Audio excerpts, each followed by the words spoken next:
To our enemies around the world, we want our hostages back, and they better be back before I assume office.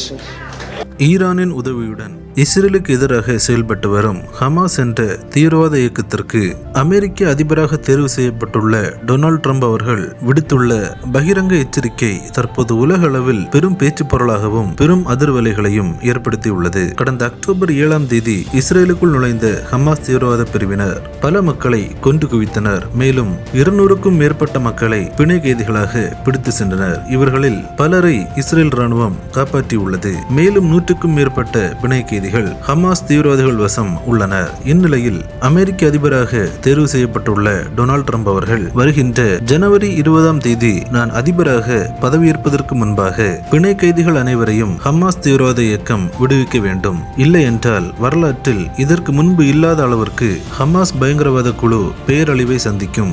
மனித நேயத்திற்கு எதிராக மத்திய கிழக்கில் செயல்படும் தீவிரவாத அமைப்புகளுக்கு நரக வேதனை ஏற்படும் என்றும் கடும் எச்சரிக்கை விடுத்துள்ளார். ட்ரம்ப் அவர்கள் விடுத்துள்ள இந்த எச்சரிக்கை தற்போது உலக அளவில் பெரும் அதிர்வலைகளை ஏற்படுத்தியுள்ளது.